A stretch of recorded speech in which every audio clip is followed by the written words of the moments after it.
Good evening, good afternoon, wherever you find yourself in this weird, wild, wacky world of ours, and welcome to the exciting installment of Darkness in Dublin. It's funny how the smell of rot, seaweed, and the excretions of rats can eventually get to someone, particularly when they've spent the last, what feels like forever, heaving ever so slightly backwards and forwards, left to right, as a ship is buffeted by the tidal wraths of, well, the North Sea. Pleasant, I know. However, in this particular situation, a new member of the Society of Dublin, or the soon-to-be member of the Society of Dublin, finds himself. I'm sure that at one point the clothing you were wearing may have been considered fashionable or indeed pleasant. However, when bilge water seeps into fabric, well, after a given amount of time, it starts to stink of nothing but that salty, briny excrement of the sea. The ship upon which you find yourself, what should I call it? You know what? Because I am that guy. It is a British ship. However, it took on an almost Greco name. It should be called Neptune's Bounty. Because I have a sense of humor. The ship you were able to the ship you were able to sneak aboard in Cadiz is transporting low-grade medical supplies, so catheters, saline, and other such substances that are being imported in mass into the United Kingdom, then that have been imported in mass into the United Kingdom ever since Brexit went through some 2 years ago. Bear in mind, as I say, the year is currently 2020. The ship is then to refill its vast cargo spaces with various different low-grade electrical goods that are being to be imported into the United States. However, before then, Dublin, the destination that you choose to venture to. As I said, you've lost count of how many days you've been in the dark, but then again, for a kindred, that's not exactly unusual, being in the dark. However, you will eventually hear from outside the sound of banging as various different crates are being moved. You will also hear how would I describe it? Very curt voices saying, you hear a conversation from just outside. They said, so we made landing then. Yes, just after nightfall. Good, good. Let's get all this shit heaped out onto the pier. We want to be away before dawn. Yes, sir. We'll see to it that it's done. You feel a shuddering of the cargo container as it is being lifted, clearly by some kind of apparatus or crane, perhaps. And then about 30 seconds, 45 seconds later, there's a shudunk as it is placed down again. And you can only assume, perhaps, maybe dare to hope, that you find yourself on the pier somewhere in the city of Dublin. And from there, we will begin. When he heard the words, "We have made landing," they sounded exhilarating because initially he found inconvenience in the tight space and all the terrible smells, but all those feelings were, after a few days, were covered by the hunger. And the journey seemed unending. So finally, when he arrives, he no longer worries about his looks, his inconvenience, but he's urging to get out and finally find something to feed. Okay. Are you going to attempt to exit your crate, as it were? Listening extremely carefully, when there are no sounds of workers outside, he will first try to open slightly the hatch. Okay. Would you please make me a strength athletics check? It'll be standard difficulty and will just require one success because it's kind of gotten wedged on there, basically.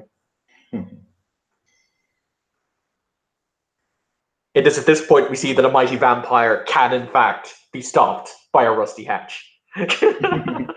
Well, this one is the underdog, I tell you. And standard difficulty, no, he won't make it. And in his desperation, he realizes that he needs to spend the very little reserves of vitae that he has in his body. So he will have to invest 1 point in strength and try again. Okay, you can always spend a willpower if you'd like. Mm-hmm.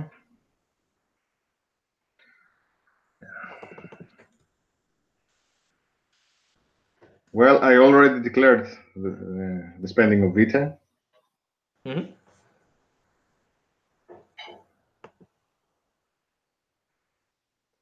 It doesn't work, so he reaches into whatever strength he has in his soul and he tries to open it. I spend a willpower. All right, there is that. You sense that you may have weakened it from your constant flailing at the hatch. But yes, it will eventually grind open under your under the elongated fingers of the hands until sweet night air, the stars above you, the moon gleaming down. It's as if you have stepped forth as Moses into the promised land. Just because any night sky is better than no night sky, particularly when you've been in a box for a week and a half. And he looks around, terrified, not whether someone saw him or not, but because he's afraid if he's in the vicinity of a breathing human, he might attack him. So Okay, he tries to avoid everybody. And that's fine. even having the impression that the person is in one direction, he will avoid that. He doesn't want to hurt anybody. And he knows that in his current state, that's not a guarantee. Okay.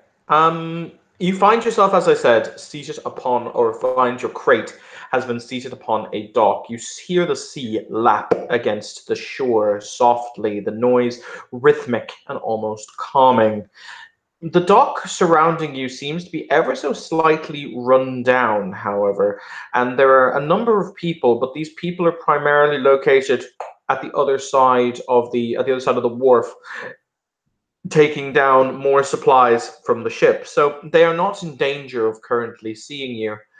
As you step down from the ship, though, as you step down from the crate, though, you'll see that the warehouses that front the pier are covered in very odd symbols. They're covered in like what you would assume are gang symbols, like gang inscribings with the spray paint or whatever. But they look Asian as opposed to looking Irish. It's rather peculiar from the. It's almost a sense of culture shock. You stand there for a moment, and you kind of go, why in the name of why is that there? But oh well, you kind of shrug it off essentially. There are a number of very dark back alleys that you could find your way down that lead between these large warehouses where their doors standing empty. So you can head down towards the people, or you can head through the gaps between the warehouses. I will try to avoid any people, if possible, heading towards these gaps. And my main plan is to find any entrance to the sewer system. Okay. I have a quick important question for you. I take it that you're not using obfuscate or any such discipline in order to hide your presence. No, I do not have it. Do you have any levels of Auspex? Not at the moment. My only access to Auspex is the merit I mentioned, not tonight. Okay, cool. In that case, you'll hear a very as you step down into the darkness between the warehouses, you will hear a very polite. It actually does sound very polite. Little cough from behind you, like. I pause and turn around, mostly afraid, and my priority is to try to see whether this person is breathing or not. Okay. Give me just a moment to get their picture up, because they do have one. Vampire. At that moment, I have way too many pictures. Do forgive me. You will see a very obviously here. Yes. There you go. That answers the question. Oh, hello. I'm so sorry, but I'm, hello. First of all, is the voice female? It's no, you sense it's male, but it's very low, kind of as I was speaking, but it's very kind of timid. Hello to you. Uh, I was hoping to find someone of our family. My name is Timos. I'm a new arrival to Dublin. Oh, it's very nice to meet you. He holds out a hand, more so because you sense he feels he has to, like the hand kind of shudders ever so slightly. Timos slowly offers his own hand, trying not to be rude, but he's also very afraid that even sensing vitae flowing in the other person's hand might agitate him. It's very nice to meet you. My name is Sketcher. Could you repeat that? Sketcher. Sketcher. Very nice to meet you, Sketcher. I was how would I explain? Yes, I was sent to watch the docks this evening just because we heard that there was a new ship coming in. But it would seem as though you're far more interesting cargo than we were expecting. Yes. Does this happen often?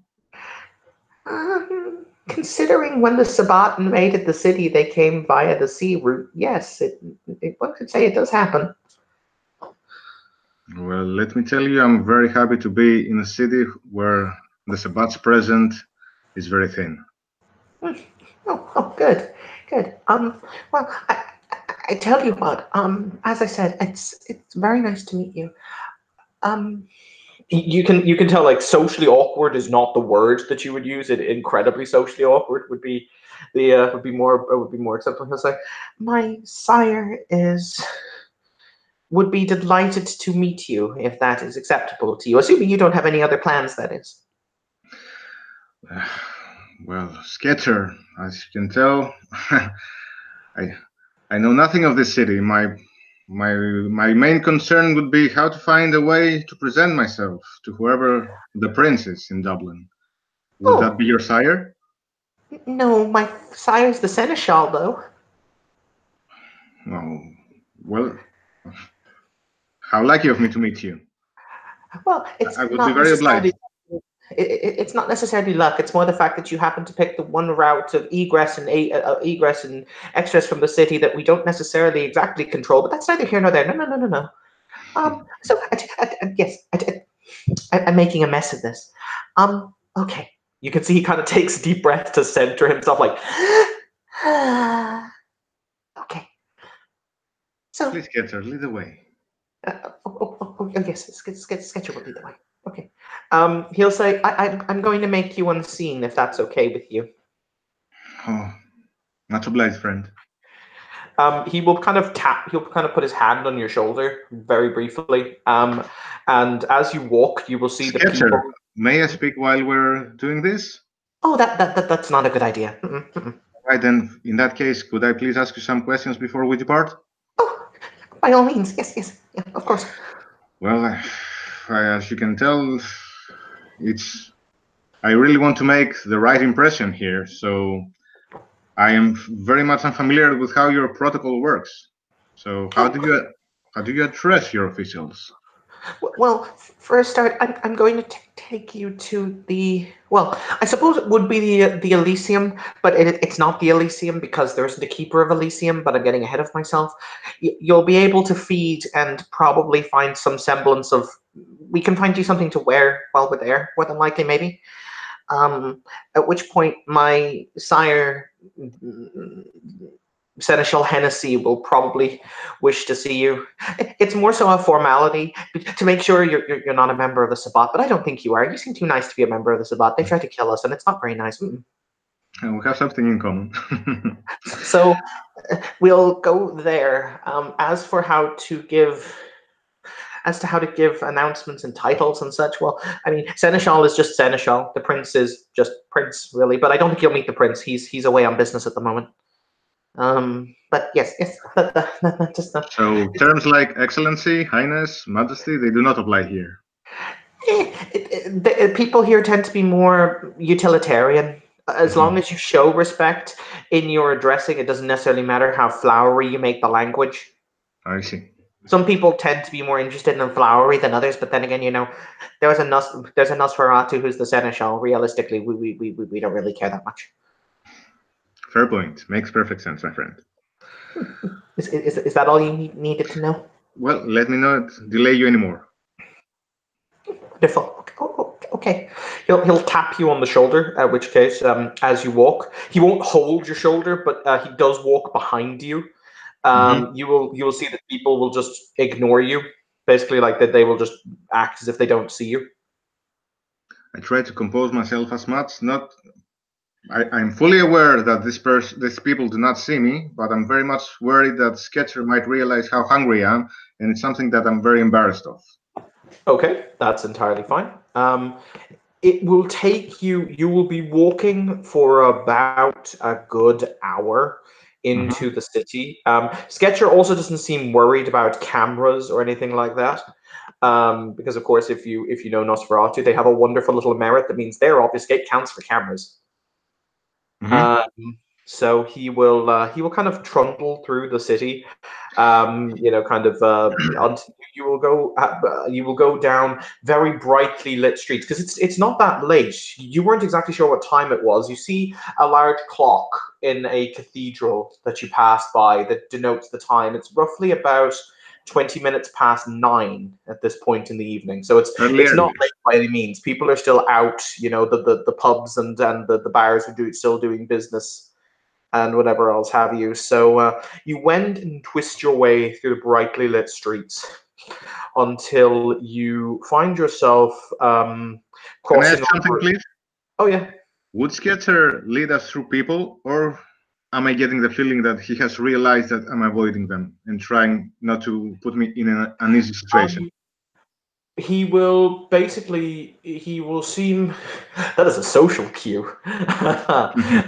He will seem legitimately oblivious. If you give hungry looks to things, he doesn't seem to notice. Like it is as if he's doing a job and he's entirely fixated on his job because he doesn't want to screw up the job. So eventually, as I said, after about an hour's worth of walking, you will come to. Do I still have a picture of it? I might do. Give me a second. I do, in fact. Haha. You will come to this building, which is a large theatre. It's called the Gaiety Theatre. It's located right in the centre of Dublin. Sketcher will you'll see him strategically wait until somebody else has just stepped through, and then he kind of drags you in behind him just so the obfuscate doesn't break to open the door. But when the door closes behind you, he will say, "You can talk now. They can see you." Thank you, Sketcher. Thank you. It's fine.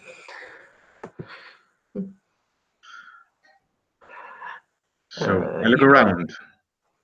Cool. You will see a large foyer, like you would expect in a rather grand Baroque style Victorian theatre. So there's a large kind of open expanse where there are a number of comfortable chairs and low coffee tables. There's the box office where one would normally buy tickets, but that appears to be closed. There's a shutter down over it.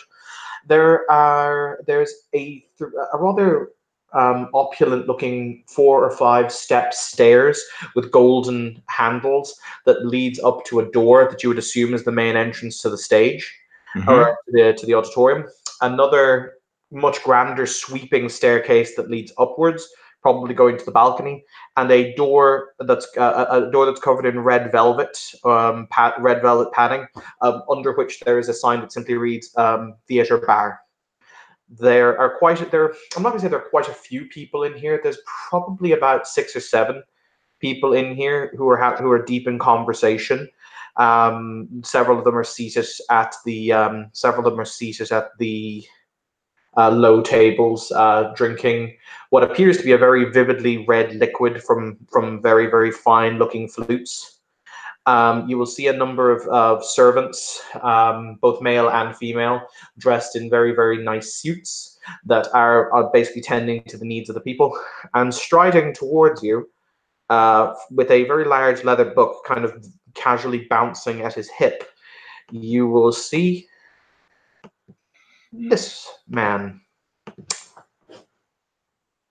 Ah, bonjour. A new arrival then, Monsieur Bonjour, my name is Timos. Timos. It is a pleasure to make your acquaintance. Sketcher? Yes, Mr. Delano? Where did you find this one? At the docks, the ship that I was sent to monitor? Oh, I understand entirely. Go and tell your sire that we have a new honored guest. I will see to his needs while you are gone.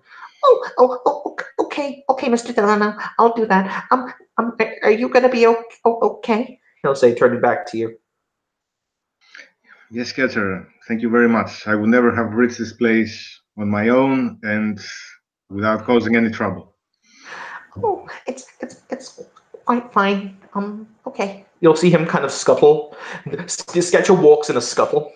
He scuttles off through the big red doors into the what you'd assume to be the auditorium, and this figure will smile and it will say, Madam, may I offer you refreshment, monsieur?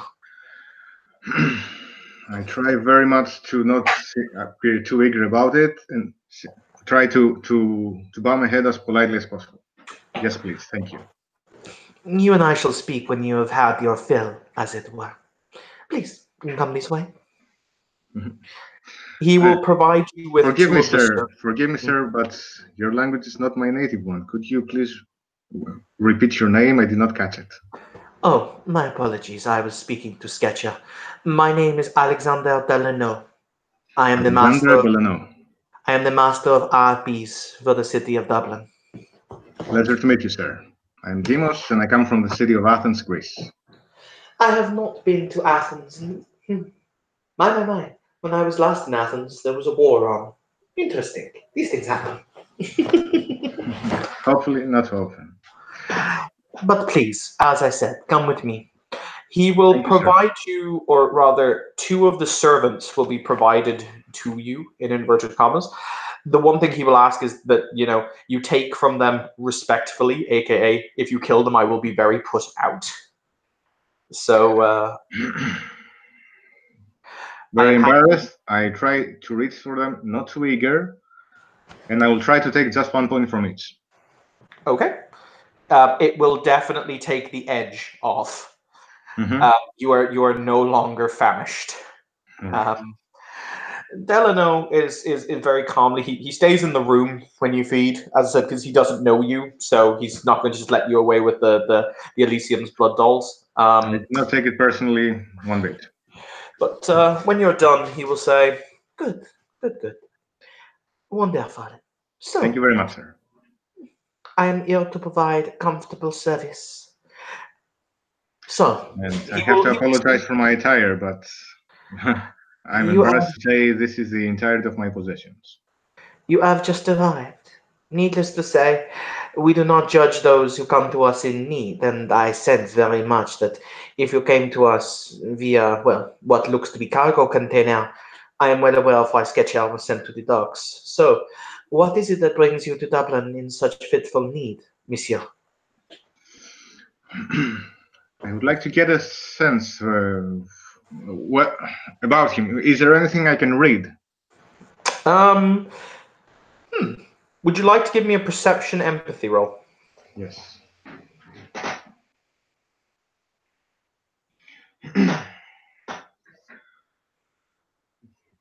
Well, in perception, I have a specialty called Insightful. Would that apply here? Oh yeah, definitely. All right.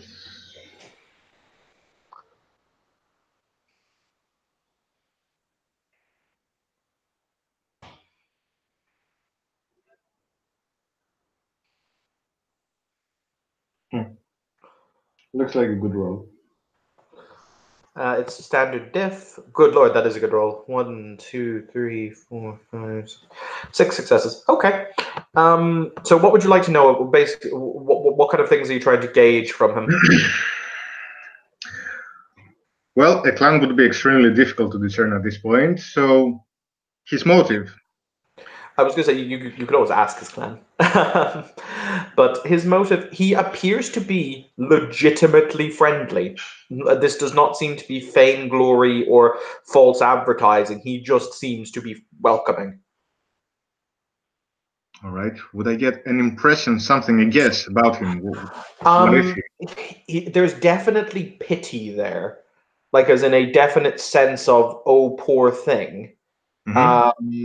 You're not sure why. It could be because of the disheveled state you appear in, and it could be because of any other number of reasons.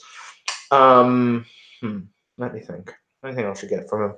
Well, the key question would be: I'm not sensing that maybe he's setting up some kind of trap, or he's waiting to hear something that will be detrimental for me.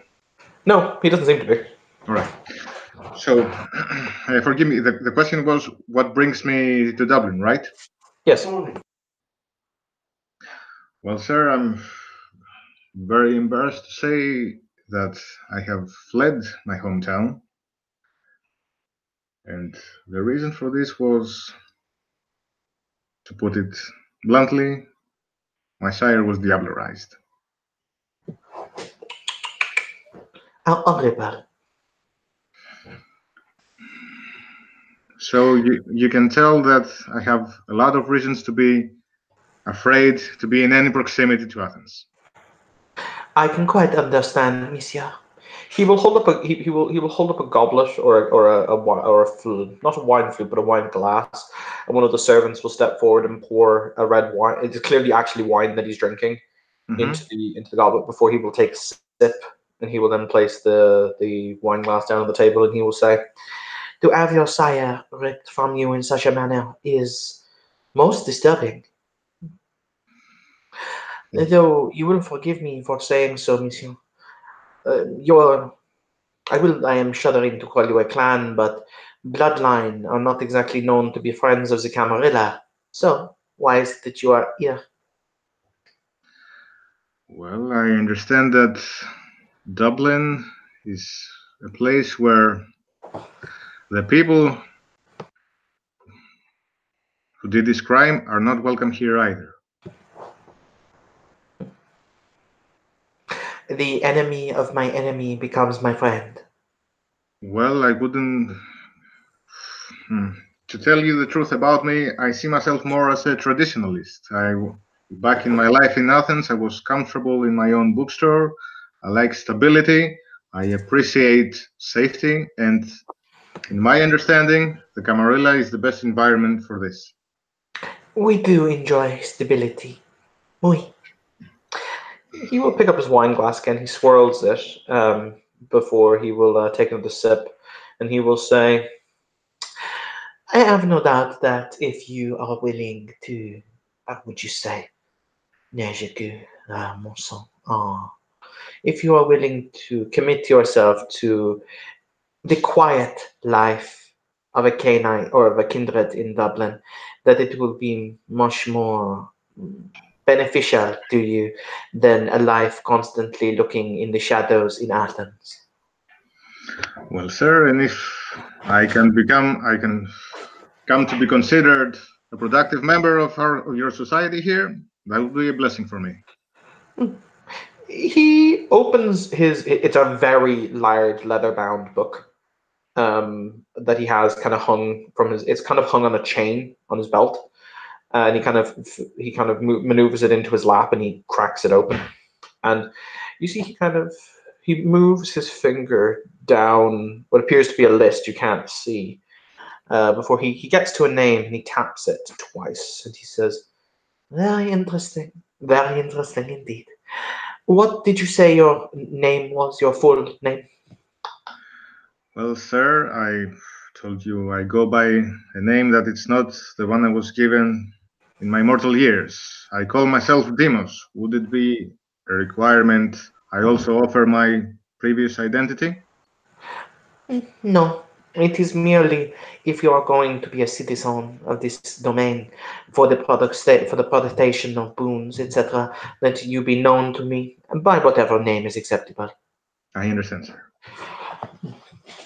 You will see the door open to the stage, and a hulking figure, a very large, you'd say must be 6'9", made of muscle and sinew, step out. This individual, he I try to compose myself. he thumps down the steps. There's an almost palpable bang as he takes each step, and he will look down and he will say, Abdul has been sent to bring you inside, sir. I simply bow and walk towards him. Abdul, Yes, Mr. Delano. inform the seneschal that this individual has my full vote of confidence. Yes. Yes, Mr. Delano. The figure will turn and he will put a huge hand that's almost like that's almost like a signpost, a stop sign on your back, and he kind of nudges you forward to go in ahead of him. All right, I walk on. Okay. Inside, you find yourself in what is very obviously the stage room. You see on the stage proper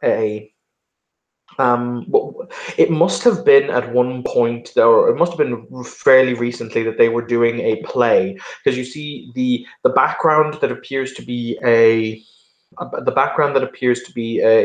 an old-timey thatched cottage that's kind of been set and broken up to the side. There's and there's other little bits of stage detritus that is still on stage. You see a very high-backed black chair has been set up in the center of the stage. There are a number of Nosferatu, for lack of a better word, in this room, many of whom are kind of, seated in chairs or standing around.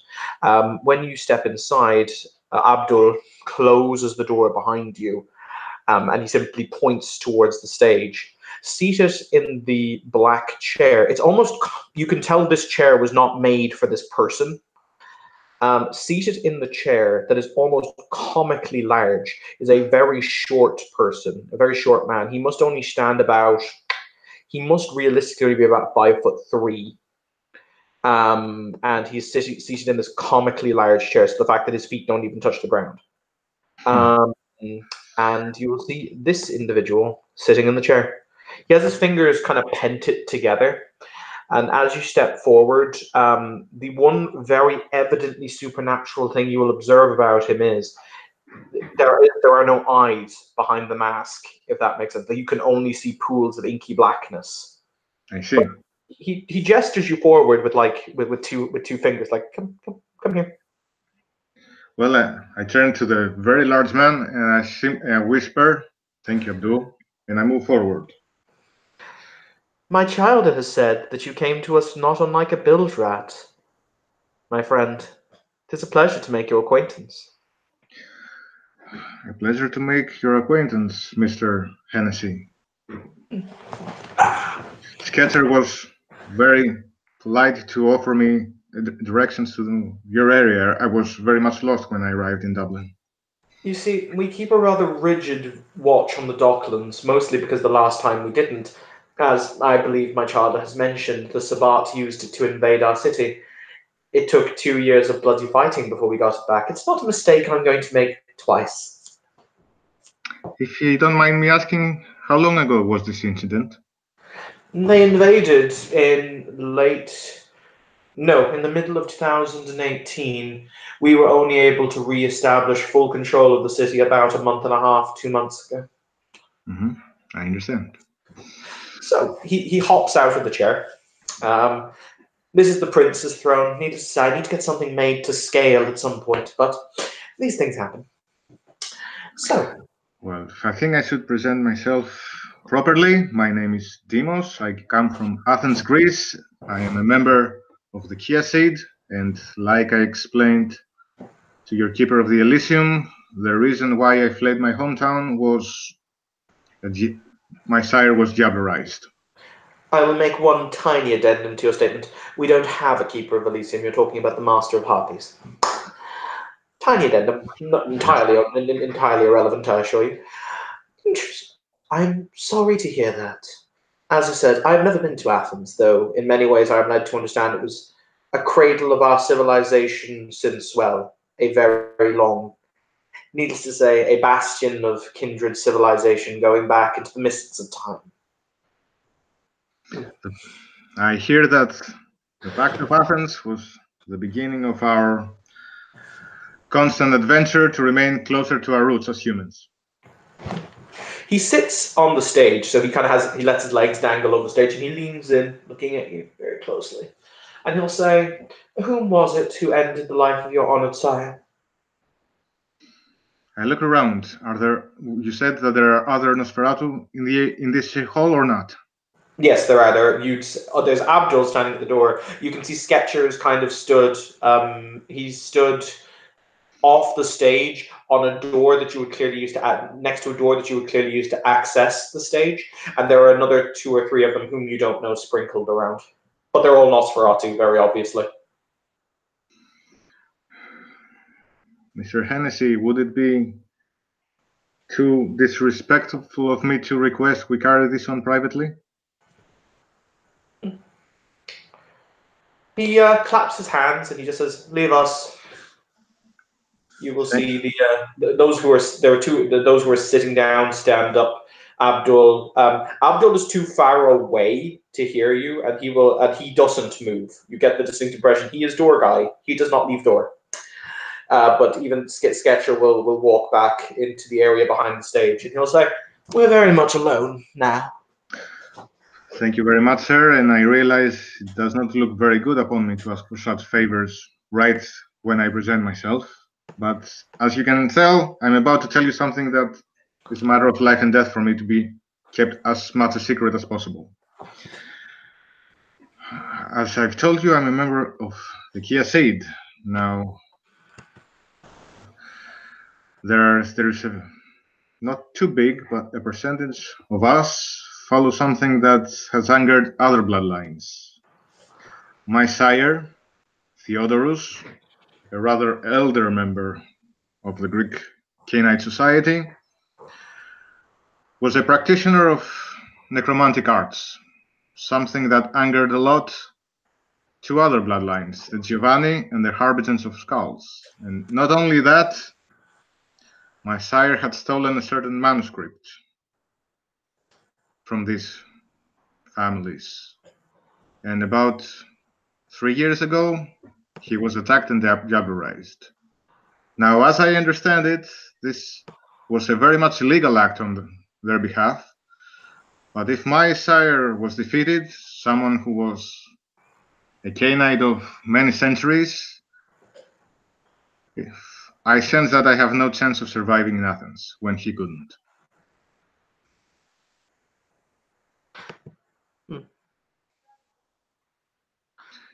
I am very sorry to hear that. Very sorry indeed. My only request is you give me a chance to prove myself a productive member of your society, and I assure you, I can preserve the masquerades, and if you tell me where I can be, I will not trespass anyone's domain. Complicated. You'll see him touch the underside of his mask, kind of as if he was stroking his chin, and he will say, "Let me think. Let me think." Because you've posed a rather interesting conundrum. I am not a fan of individuals who wave power simply because they possess it, who validate their very existence via the concept of "I may have you do X" or "force upon you Y." So, I'm inclined to grant you the. Yes, I'm inclined to grant you probationary, at least for the next few months, status as a member of the Camarilla within the city of Dublin, and the protections and rights that in turn provides. I also believe I may have someone in mind who may be able to help you quite greatly. One moment, please. He stands up from where he's sitting and he walks back to the chair. There's another book, not nearly as large as the Harpies book, but another black leather-bound book that he picks up. And you can see him rifle through the pages like he will say, I am curious. I am very curious. Do you? You might do. I don't know. Maybe. I'm not exactly sure as to the answer to this myself, I'll be honest. What is, because I'm led to understand you both come from similar stock. Perhaps you can answer the question for me. What is the difference between you and a Magyar? Magyar? Magyar? Well, sir, first of all, you have my gratitude for the acceptance in this probationary period, which is completely understood.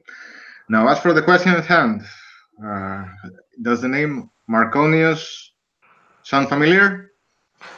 Marconius.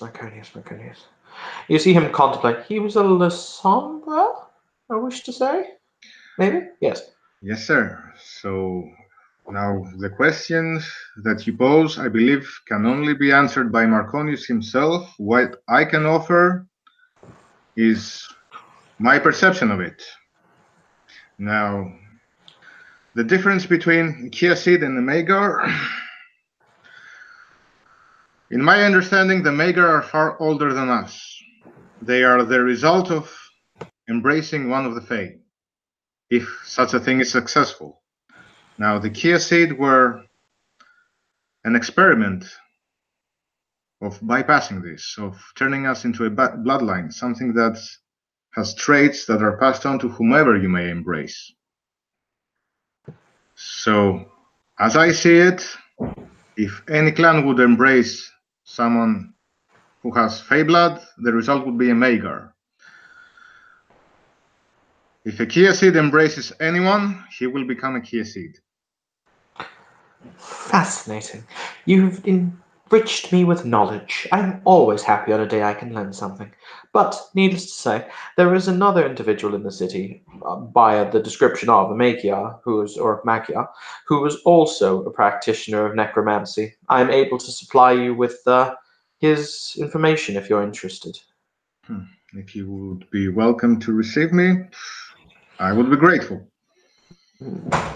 So, I'm led to understand that, from what my child has said, you came out of a cargo container. That is for me to assume that you have nothing but the clothes quite literally on your back. This is the entirety of my possessions. So, I'm going to ask a very civilized question, the answer of which I would like you to give an honest answer to. I am, what shall we say, a bon vivant of these things. So, what service or what can the court of Dublin do for you?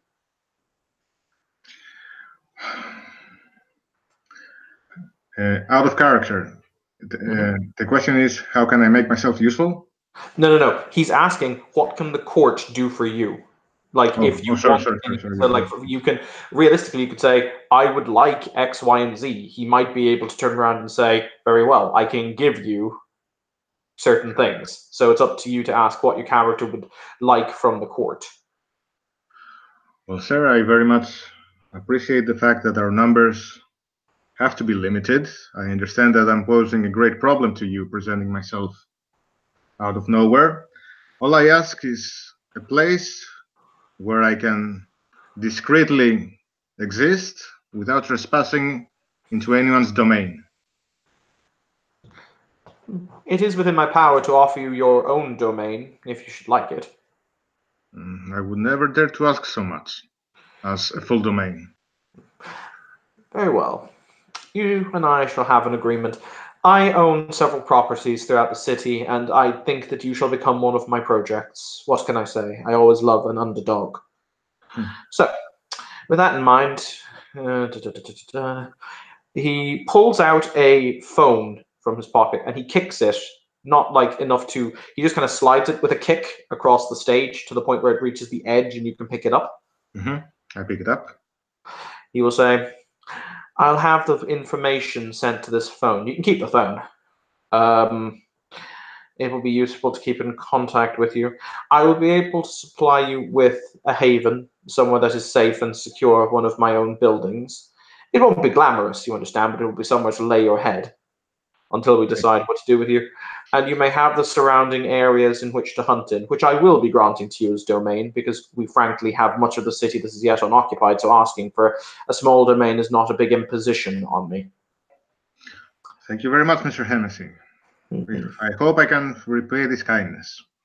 And by the way, the phone that he gave me, is it a smartphone or is it an old technology, no GPS, nothing, just a phone?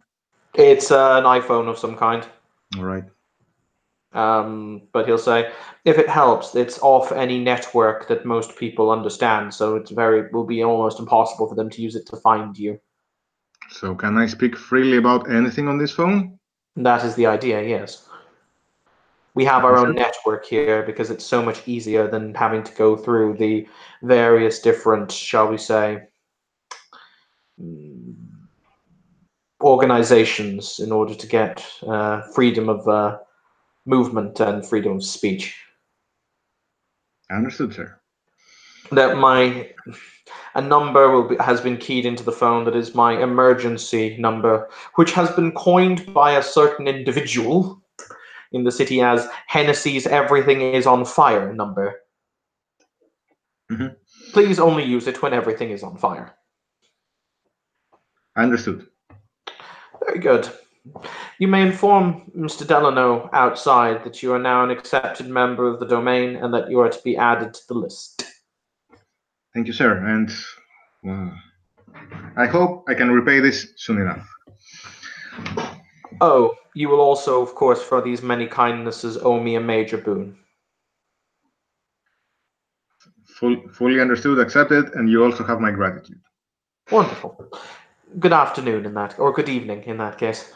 Good evening, sir. And I walk away. Cool. You will walk back outside. You will probably inform the Harpy that of the various pieces of information. I tell him about the boon, the fact that I'm now considered an accepted member, a guest of one of his establishments. And I point out that I own the boon. I don't know if it's his duty to write this down. It is. He will. You'll see him scribble something in the book. He then very casually takes out his wallet, and you will see him place 500 euro bills on the table that he will then slide across to you. And he will say, "To get something decent to dress yourself in, if I am any good Toreador would not let you out of this place without the ability to at least dress in a decent way." Thank you very much, sir, and I would have no objections if you added another line in your book. No, that's fine. Money is not something that interests me. He'll say, "Though if you are ever interested in actual work, I run a restaurant here in Dublin, and I'm always interested in, some individuals who can help me in the acquiring of my various culinary items." I would be very happy to do so. Wonderful. All right. With that in mind, I think that we can call this a scene. You have gotten your introduction. You've been accepted. All right. Thank you very much. So with that in mind, we shall end our scene. Thank you, player, for playing. Thank you, watcher. Thank you. This has been enjoyed it very much. in Darkness in Dublin.